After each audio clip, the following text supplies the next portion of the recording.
It's great to be joined today by Helen Czerski, who is a physicist at University College London, also author of the book Storm in a Teacup, The Physics of Everyday Life. Helen, it's so great to speak to you. You know, we talk so often about science. Lately, one particular area of interest is climate change, but particularly when we think about media coverage of these issues, there are so many ways in which the average person may feel like these are inaccessible issues in the sense of knowing the reality. And with climate change, it's partially because of misinformation and also partially because we are dealing with really big and important topics. So let's start as broadly as possible. From your view as a scientist, why is it that many sort of lay people come away feeling as though maybe science is best left to the academics? Is that by design? It's certainly not by the design of the academics anymore. Maybe it was 100 years ago, in the name of making themselves feel clever. But I think that is absolutely not the case today. Scientists are very enthusiastic about what they understand about the world. They're keen to share it, and they're keen to include as many people as possible in the discussion. And that's really important. But I think that it's sometimes hard to feel included, and there's a few reasons for that. And one of them is that science is something people have the perception after school that science is something you get wrong. You get it right or you get it wrong, and if you get it wrong, it's all bad and nasty, and you get a big, kind of black mark. And it is the case that we have found out through experiments over many years that there are basic things about how the way the world works that we understand very well. The laws about what happens when you push something, or if you drop something it falls down. There's some laws we understand very well, and they are things that you can get right. And the problem is that that kind of merges into this world where, even though there's very simple laws, causing a lot of the things around us, physics laws, the we live in a very complex world, and so things interact. It's not just something falls down, it's there's something else in the way. And if you're dealing with something like a cloud, for example, to take the weather, there's all these things that affect the cloud, and it's still ruled by the same physical laws, but they're much harder to see because it's all so complicated. So I think it has become difficult because it's very difficult now to explain modern science in one or two sentences. There's some things in science we can say, well, the reason your towel soaks up water so well is because of this thing called capillary action. You can explain how it works, and it's quite simple.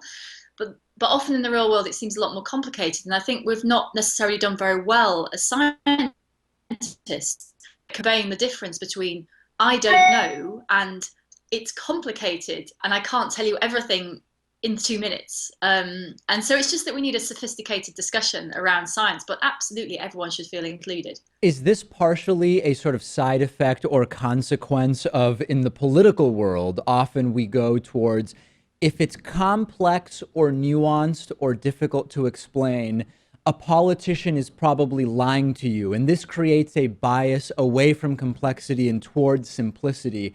Is this maybe impacting the average person's not necessarily ability, but maybe willingness to hear complexity? The problem is really the human brain, because human brains are always looking for shortcuts, and they're always looking for patterns. And you remember something much better if it fits a pattern that you understand. And the problem with complex systems is that, the reason they're complex is that they don't fit an obvious pattern. Why is this cloud this shape? Well, it's lots of different things. But our brains are looking for like the simple pattern that makes life easy. And that's the survival skill. Like there's so much information in the world around us, just a person walking through the world. There's cars and there's radios and there's sounds and there's stuff going on. And if you can't pay attention to all of it, so your brain has got really good at picking out the patterns that matter. And the problem is that now we're more educated, we have a more sophisticated understanding of the world. We've still got this brain that goes, right, where's the nice simple pattern? And when it sees a simple pattern, it locks onto it. It's like one of those optical illusions, where you don't see it until someone tells you what it is, and then you can't not see it, right? It's exactly like that. So in the case of complex issues, I think politicians who have a very short period of time to say anything love saying simple things because people go, oh, right, that's a pattern. I remembered that. Now I can move on. And the problem is that the pattern doesn't represent reality because we do live in a complex world. We're kind of stuck with it. And so we have to constantly be remembering that there's more nuance. So the politicians, there's clearly a lot of suspicion of politicians now because the simple messages which are designed to kind of click into that pattern fitting bit of the brain, um, are now seen as distortion because we know there's probably more stuff going on, but we're not sure, which where the complexity is. And the thing here is that we have to remember to look for ourselves. If you understand the framework of the way the world works, so for example, if you know the basic physical laws, the way that physics kind of controls what's going on, you can spot the shorts patterns that are really just blatant out and out lies, and the ones that might actually be credible. So having a basic knowledge of science helps you select which of the patterns are likely to be reasonable and not. And that's one of the reasons that a basic understanding of science is such an important thing, because it lets you sort out the patterns that are likely to be real. It's like a first filter that lets you distinguish between what's likely to be a reasonable pattern and what is just absolute rubbish. A great sort of example of many of these phenomena that you're talking about can be seen through the lens of climate science and climate change. And very often you will hear what I call climate science deniers cite wrong, what we now know to be incorrect understandings of aspects of our world, often from 150, 200, or even 300 years ago, or even longer in some cases, as sort of justification for being highly skeptical of what the consensus on climate change is today. And what that fundamentally seems to miss is how drastically the scientific method has changed how we do science over the last 200 or 300 years. Can you talk a little bit about that and whether scientific misunderstandings from 300 years ago tell us anything about how skeptical we should be about climate science today? Well, the problem is there's different kinds of I don't know. There's the I don't know of 400 years ago when we didn't know that atoms existed and we didn't know Newton's laws of motion and we didn't know what light was. And there's the I don't know of today when we understand an awful lot about the framework, but we might not be able to give you a simple chain of logic that leads to a point. So some of these people misunderstand that. The other thing that happens is that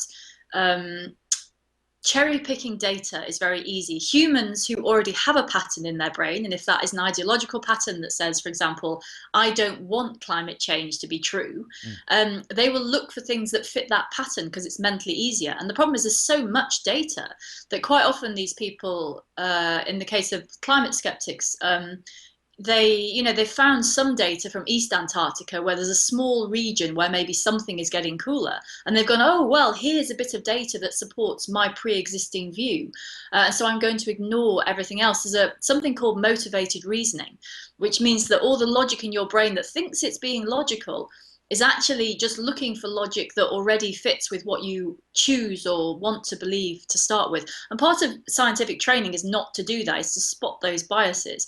But there have been climate skeptics who have had a much more open approach to the data. So, for example, a few years ago, there was something called the Berkeley Climate Project, where climate skeptics funded statisticians who knew nothing about climate science to just look at the data. And they said, just look at the data, look for biases, don't worry about the science, just tell us, are things getting warmer?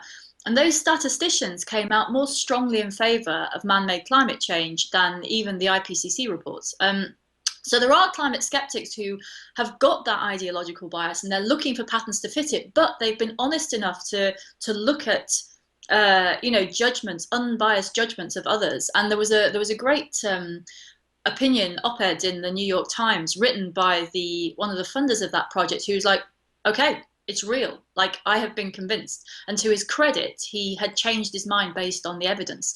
But humans really want things to fit. This motivated reasoning thing is very powerful, but it's part of the habit of science and understanding the process of science to be able to spot the flaws in those arguments. And it starts with understanding the basic bits of science. So it's complicated, but humans need to separate. The other thing about climate science, which is difficult, is that humans need to separate the science from what you should do about it. And one of the problems in that debate is that it has been assumed that science tells you what to do, and it doesn't. The science says the world's warming, and we predict that these things will happen if we carry on the way we are. But that's actually not saying anything about what society should do about it. That's a policy decision. It's not made by scientists.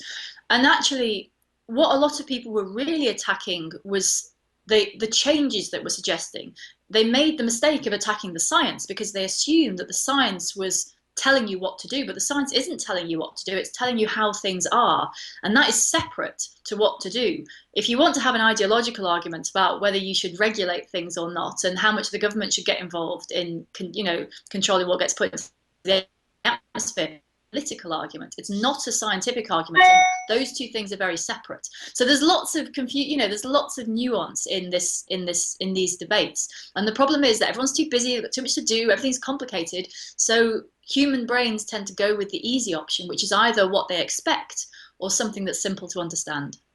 In the bit of time that we have left, we've talked a lot about climate change as a lens through which we're talking about many of these issues of understanding of science.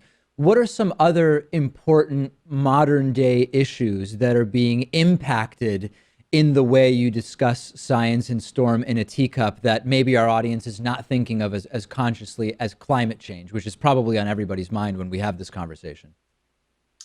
Well, Storm in the Teacup is about how the little bits of everyday science that we can all see and play with and experiment also explain big important concepts that matter for energy generation, for how the planet works, for how medical tests work.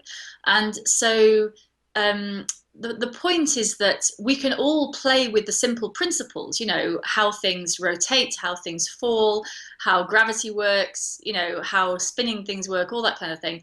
And then we can see exactly the same patterns in big important things in society. So we all have access. And that's the difference, is that this isn't science in a lab. It's science that everyone can see and everyone has seen. Everyone's seen their toast fall butter side down, right, if you push it off a table.